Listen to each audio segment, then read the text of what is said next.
দেখো রঞ্জা, তুমি মুখে যাই বলো না কেন, তুমি এখনো মনে মনে মানো না যে তুমি একটা ভুল করেছিলে। বেশ, মানলাম মানলাম ভুল করেছিলাম। আমি ক্ষমা চাইছি তোমাদের কাছে। ক্ষমা করে দাও, ক্ষমা করে দাও আমাকে তোমরা, আর কিছু। দিদি ভাই, দেখলি বলু, দেখলি তোর বড় বৌদি এখনো ময়নার পক্ষ নিয়ে কথা বলছে। দাদা এখন ছেড়ে দাও না, আমরা তো কোনো সিদ্ধান্তে আসিনি। আমরা সবাই মিলে একটা আলোচনা করি নিজেদের মধ্যে, তারপর না হয় একবার বড় বৌদির সঙ্গে কথা বলে দেখব।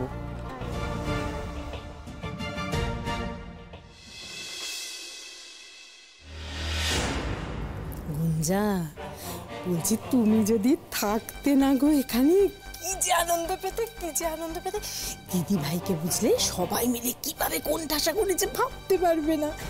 এমনকি গোলু বুঝলে, যে বড় বৌদির মুখের ওপরে কোনো দিন কোনো কথা বলে না, করে বাধ্য দেওরের মতো ঘোরে, সে অব্দি 5 কথা শুনিয়ে দিয়েছে।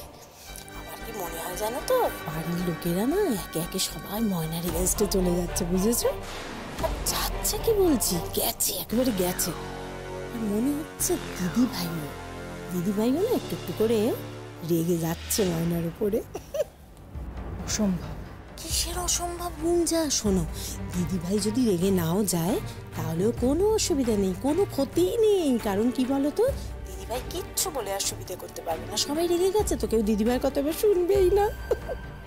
শোনো গুঞ্জা, এবার যেটা তোমায় করতে হবে, লোহা গরম থাকতে থাকতে হাতুড়ি মারতে হবে, দেরি করলে কিন্তু চলবে না। হ্যাঁ, অলরেডি তো একদিন চলে গেছে, আর কিন্তু তুমি সময় নিও না। তোমার কি মাথাটা একেবারে খারাপ হয়ে গেছে? কেন? কি বলছো তুমি? না মানে তুমি এটা বলতে চাইছো যে ময়না এখন রোদ্দুরের জীবনে নেই বলে আমি ওই বাড়িতে গিয়ে বলবো যে রোদ্দুর আমাকে বিয়ে করে নি? কি সব বলছো? আরে বাবা, আমি তাই বলেছি নাকি? আমি বলেছি শুধুমাত্র প্ল্যান করো। শোনো, সবার আগে বাড়ির বড়দেরকে হাত করো। একটা কথা মাথায় রাখো গুঞ্জা, এই কিন্তু তোমার একমাত্র সুযোগ, বুঝেছো, রোদ্দুরের বউ হওয়ার। আর এই এতদিন ধরে ময়না যা যা তোমার ক্ষতি করেছে তার সত্য লাগে। আমি সবই তো বুঝতে পারছি, কিন্তু আবার সেই কিন্তু বাবা। শোনো, কোনো কিন্তু নয়, হ্যাঁ, এবার কাজে লেগে পড়ো, ঠিক আছে? রাখছি আমি।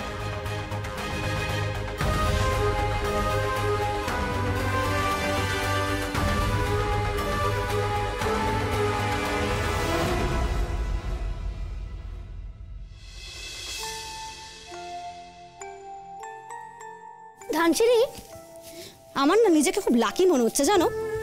আরে সত্যি বলছি গো, তোমার মতো একজনকে রুমমেট হিসেবে পাওয়া ভাগ্যের ব্যাপার। 2-1 তো শুনিয়েছে আমাকে। কি শুনাইছে? সুপর্ণা, তোর ভাগ্য বটে, এতদিন দুঃখ করতিস, একা একা থাকতিস বলে, আর আজকে দেখ এমন একজনকে রুমমেট হিসেবে পেলি। সত্যি তাই গো, সত্যি তোমার মতো একজনকে রুমমেট হিসেবে পাওয়া তো ভাগ্যের ব্যাপার। সুপর্ণা, বাড়াবাড়ি হইতেছে না? একদমই বাড়াবাড়ি হচ্ছে না গো। তুমি জানো, আমি না শিওর, জানো, তুমি যদি এখানে থাকো, আমি যা রেজাল্ট করি এমনিতে তার থেকে একটু হলেও ভালো রেজাল্ট করবে। না, তোমার রেজাল্ট খুব একটা খারাপ হয় কইয়া তো মনে হইতেছে না। আর তুমি ডাক্তারি পড়তেছো যখন, তো আরে তোমার মতন হয় না, আমি তো কল্পনাই করতে পারি না তোমার তুমি মতো ওইভাবে ভাবতেছো কেন? তোমার হইব বলছো? দেখা যাক। শোনো না, সুপর্ণা কইতেছে একবার আমরা এই বইটা একটু দেখাইবা। হ্যাঁ, না, ওকেই বারণ করেছে। ধন্যবাদ। আচ্ছা ধানসিঁড়ি, বলছি যে একটা কথা জিজ্ঞাসা করবো গো, মানে যদি রাগ না করো আর কি। না, কও না। আচ্ছা বলছি, আমার তো বাড়ি নয় মুর্শিদাবাদ, তাই আমি এখানে হোস্টেলে আছি, কিন্তু তোমার তো শ্বশুর বাড়ি কলকাতাতেই গো, তাহলে তুমি কেন এখানে আছো একটু বলবে?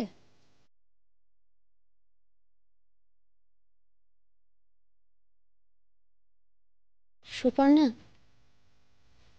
তোমার বাসা দূরে, আমার বাসার মাইশগুলা দূরের।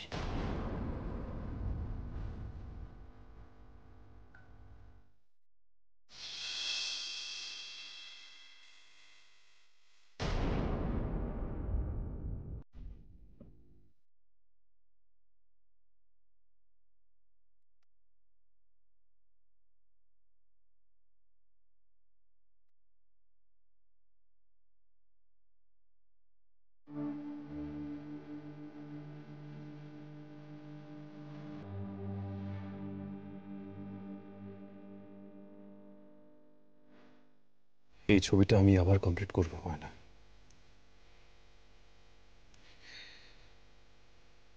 আমি আবার এই ছবিটা কমপ্লিট করব। তুমি যেমন তোমার লড়াইটা একা লড়ছো, তেমনি আমি আমার লড়াইটা আমি একাই লড়ব। তোমার লড়াই অন্যদের সঙ্গে ছিল, আমার লড়াই তোমার সঙ্গে।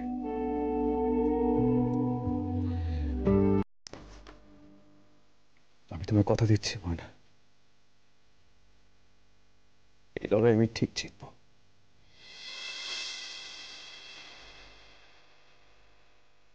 ঠিক জিতবো আমি এই লড়াই। আমি তোমায় কথা দিলাম। দাদা ভাই, কিরে তুই তুই এভাবে কি দেখছিস? দাদা ভাই, সবাইকে দেখাচ্ছিস তুই ঠিক আছিস, আর এখানে বসে চোখে জল ফেলছিস কেন?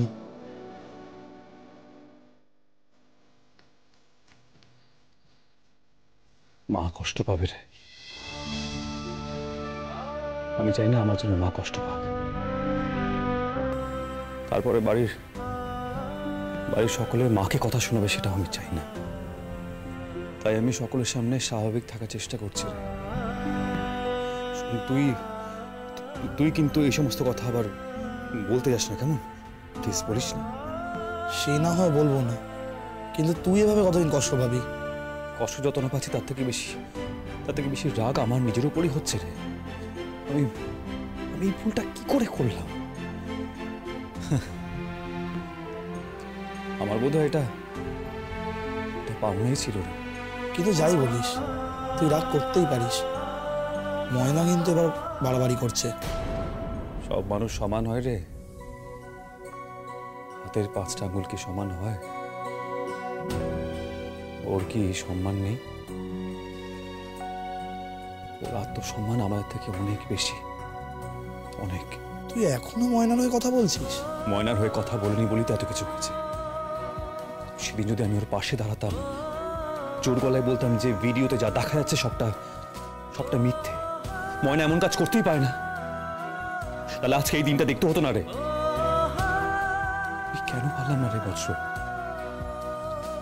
আমি কেন ওর হয়ে সেদিন কথা বলতে পারলাম না? আমি কেন?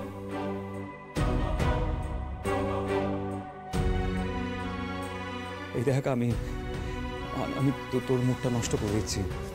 তুই আমাকে খাবার জন্য ডাকতে এসেছিস তো? হ্যাঁ, 1 মিনিট দাঁড়া, যাচ্ছি। শোন বজ্র, আমরা সবাই মিলে কিন্তু আয়েশ করে এখন খাওয়া দাওয়া করবো, হই হুল্লোড় করবো। তুই কিন্তু ভুলেও কিছু বুঝতে দিবি না, মানে কিছু হয়েছে, ঠিক আছে? এই দেখ, মুখটা বন্ধ কর, মশা ঢুকে যাবে। চলো ব্রাদার, আমরা খেতে যাবো। চল, যেটা বললাম এক্সট্রা কোনো কথা নয়, কেমন? কি গো, রান্না হলো? খিদে পেয়ে গেছে তো? হ্যাঁ, এই তো হয়ে এসছে। বেগুনটা নুন হলুদ মাখিয়ে রেখেছি, জাস্ট ভাজলেই হয়ে যাবে। গুঞ্জা, আয় গুঞ্জা, বেগুন ভাজা খাবি নাকি আলু ভাজা করে দেবো? আরে এই গুঞ্জা, তাড়াতাড়ি, এটা কি কানে গুঁজে বসে আছিস? সারাক্ষণ মোবাইলে কি দেখিস বলতো? কি হয়েছে বলো না। আরে বেগুন ভাজা খাবি নাকি আলু ভাজা করে দেবো? তোমার যা ইচ্ছে তুমি তাই করো। ও আর শোনো না, বলছি যে আমি কিন্তু কালকে একটু বেরোবো। হ্যাঁ, এই আবার নতুন কথা কি?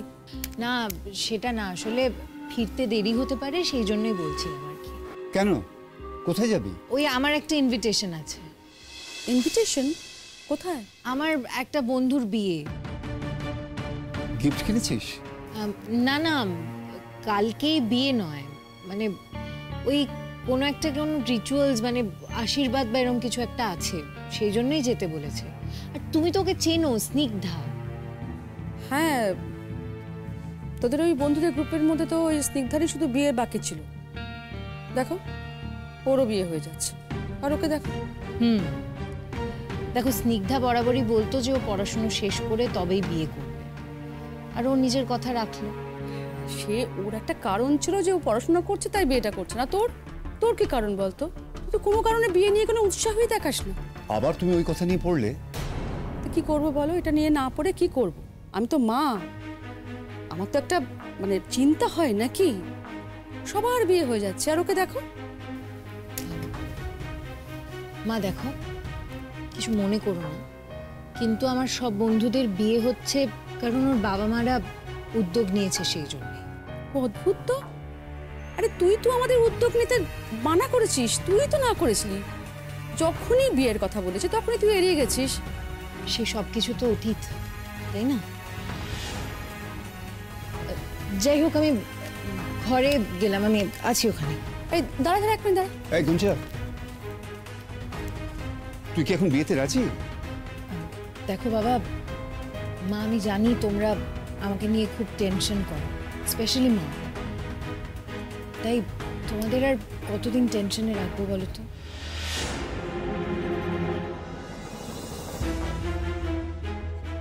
শুনলে শুনলে তুমি, ও বিয়েতে রাজি। গুঞ্জা রাজি হয়ে গেল বিয়েতে হঠাৎ?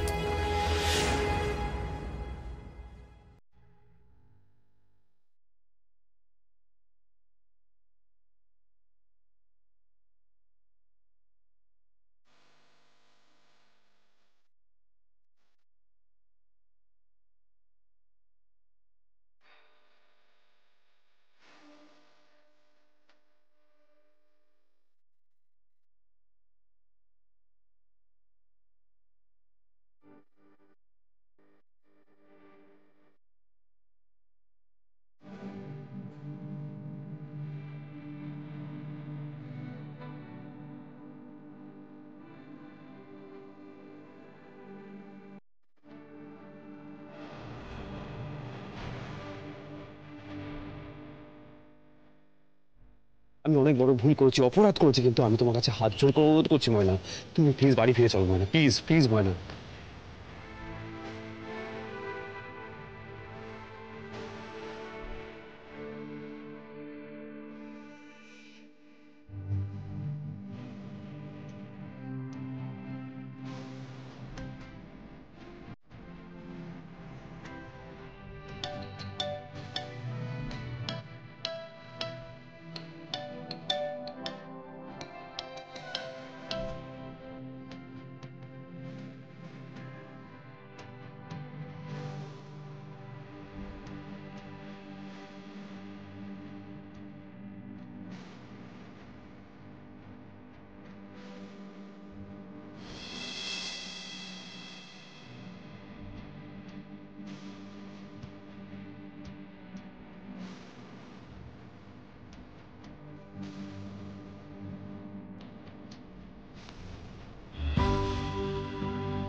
তাও বই আগলে, সত্যি এমন না হলে কি আর অমন রেজাল্ট হয়?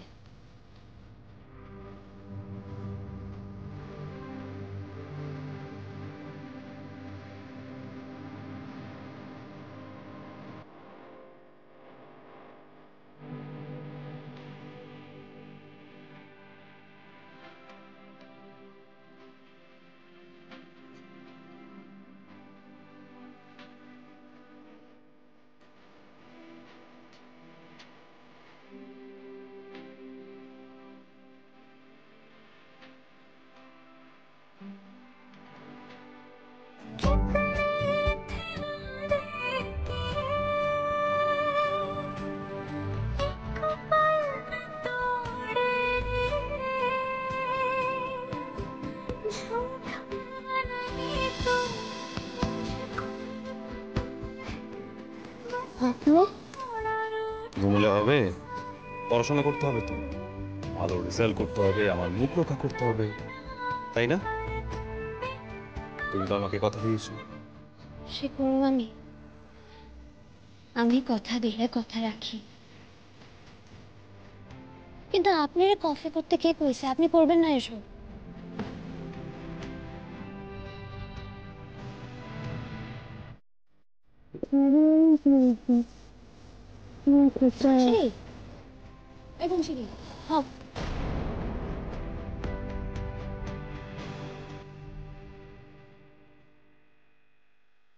কি হলো?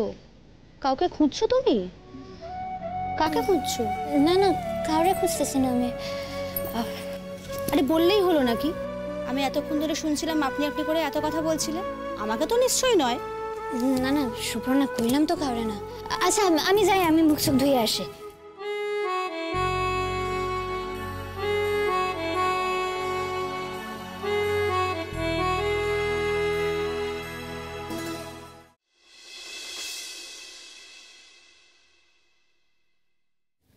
ডক্টর রোদ্দুর দাশগুপ্তের কথা বলছিলে তাই তো?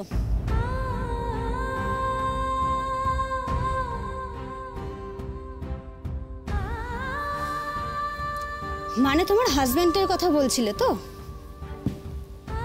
ধানসিঁড়ি, কলেজে তো একটু একটু আলোচনা হয়, সেখান থেকে তো শুনেছি, একটু একটু জেনেওছি। দেখো, তাই আমি একটা কথা বলছিলাম যে থাক না সুপর্ণা। আচ্ছা তুমি নিজের কথা কও না, তোমার বাসায় কে কে থাকে? আমার বাড়িতে বাবা আছে। বাবা গভর্নমেন্ট সার্ভিস করে জানো, মা স্কুল টিচার, একটা ছোট ভাইও আছে। ও তাই? আমার এখন ছোট ভাই আছে জানো তো, এর নাম রূপা। তা তোমার ভাইয়ের বয়স কত? 10। ও আমার ভাই আরেকটু বড়। হ্যাঁ না, আমার ক্রাইম পার্টনার কইতে পারো। আমার লগে আম পাড়া, সাঁতার কাটা, তারপর এ তো আমার খুব নেওয়াটা, আমার লগে ভীষণ ঝগড়া করে, আবার আমার ছাড়া এর চলো। হ্যাঁ সেটাই তো হয়, যাকে সব থেকে বেশি ভালোবাসবে আরে যাকে ছাড়া এক মুহূর্ত চলবে না, তার ওপরেই সব থেকে বেশি রাগ দেখাবে, তার ওপরেই চাচাবে বেশি, আবার তার সাথেই ঝগড়া করবে বেশি। হ্যাঁ তাই। তুমি কেন এত রেগে আছো গো ডক্টর দাশগুপ্তর উপরে?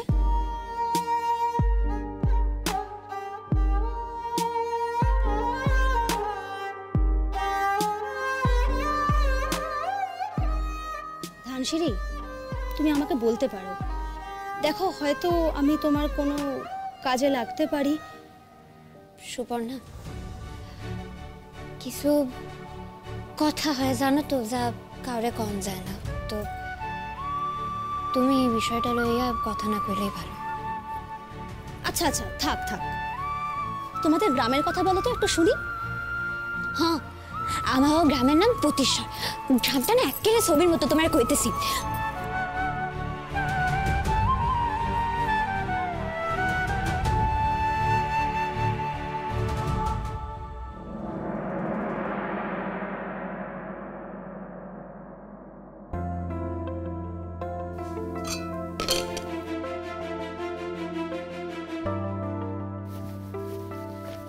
স্যার, কজন পেশেন্ট আছে? আপনি কয়েকদিন আসেননি তো, তাই একটু বেশি পেশেন্ট আছে স্যার। ঠিক আছে, আমি একটু সময় দিন, আর 5 মিনিট বাদে সবাইকে পাঠান কেমন? Okay sir, no problem. By the way sir, congratulations, আপনাকে জানালাম। আমাকে কেন? হ্যাঁ স্যার, আসলে ম্যাডামের সাথে কবে দেখা হবে, কবে কথা হবে আমি তো জানি না, তাই আমি আপনাকেই জানিয়ে দিলাম। আপনি আমার হয়ে ম্যাডামকে জানিয়ে দেবেন। তবে স্যার একটা কথা বলবো, আমি কাগজে ম্যাডামের ছবি দেখেছি আর হেসেছি। হাসছি কেন? না, ব্যাপারটা কি আপনার হাসির মনে হয়েছে? না না স্যার, আপনি আমাকে ভুল ভাববেন না, আসলে আমার সেই দিনের কথা মনে পড়ে গেছিল। ওই যে ম্যাডাম এসেছিলেন না, সতী, সাবিত্রী, সত্যবান, আসলে ওই রকম একজন মানুষ যে এত লড়াকু আর এত জেদি হতে পারে আমি সত্যিই ভাবতে পারিনি স্যার। আপনি একটা কাজ করুন তো, একটু চা পাঠিয়ে দিন। হ্যাঁ ওকে স্যার।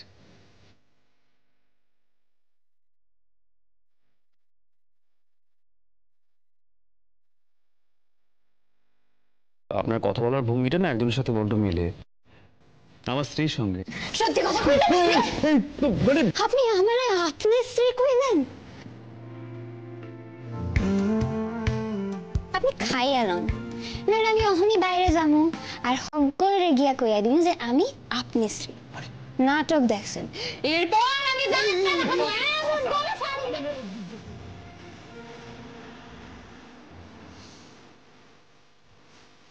হ্যাঁ, এই নাও ধানসিঁড়ি।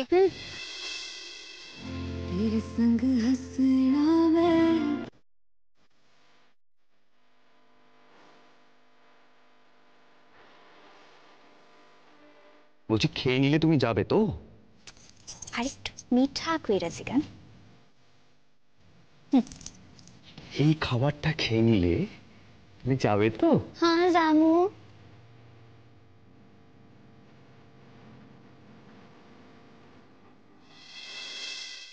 হলো ধানসিঁড়ি? হ্যাঁ করতেছে সীমা, আমি না খাবো না গো। সে কি ধানসিঁড়ি, এই তো সমানে বলছিলে খেতে হবে, সকাল থেকে কিচ্ছু খাওনি তাহলে? হ্যাঁ কিন্তু এখন না আমার ক্ষুধা নাই, তোমরা এক কাম করো না, তোমরা খাও, আমি পরে খাবো না, ঠিক আছে? ওর না আমার ভালো লাগতেছে না, সত্য কইতেছি। দেখো